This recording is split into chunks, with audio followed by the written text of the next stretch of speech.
Guards cut de Brulich's collar and led him to the guillotine. Unexpectedly, at that moment he still had no expression, as if it had nothing to do with him. Seeing his abnormal behavior, the sheriff nearby suddenly sensed something was wrong. He remembered the human skin masks he had found at de Brulich's house, and a chill ran down his spine. He rushed forward to stop the execution.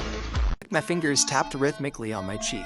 It was Morse code. I was communicating with the death row inmate. I asked him how to save him. He responded with a blink after receiving the signal. The information was too much. I quickly pulled out a pen to jot it down. By the time we finished exchanging messages, the trial was over. He was sentenced to death, but he didn't seem worried at all, because just moments ago, we had already made a plan, a prison break that would shake the world. His name is de Brulich, a notorious criminal. That night, I followed de Brulich's instructions. Arriving at the wall he'd mentioned, I found the brick he pointed out, gently pushed it in, and the wall slowly lifted. Inside was a luxury car. I got in and drove straight to the next location. The sign for 37 kilometers appeared before me. I parked by the side of the road. Suddenly, the mountain turned into a door, slowly opening. I drove into the cave. Inside was a hidden world. I pressed the safe password, and the door popped open. It was filled with money and colorful bottles of medicine. I picked up the yellow and green vials de Brulich had specified. I had to use these to break him out of prison, but I needed one more key person,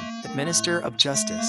This man was corrupt. He was also a shameless womanizer, always eyeing my beauty. When he saw me coming to him, he eagerly closed the door, ready to take advantage of me. I told him to prove his love for me first. The minister immediately swore that he would do anything for me. I smirked slightly, picked up the newspaper on the desk, which had the news of de Brulich's imminent execution.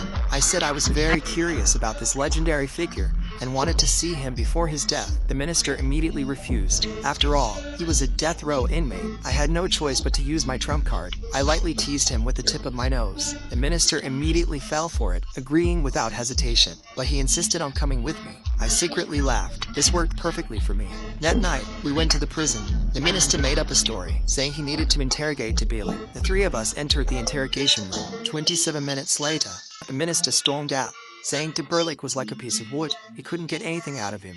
The next day was execution day. The guards cut de Brulich's collar and led him to the guillotine. Unexpectedly, at that moment he still had no expression, as if it had nothing to do with him. Seeing his abnormal behavior, the sheriff nearby suddenly sensed something was wrong. He remembered the human skin masks he had found at de Brulich's house, and a chill ran down his spine. He rushed forward to stop the execution.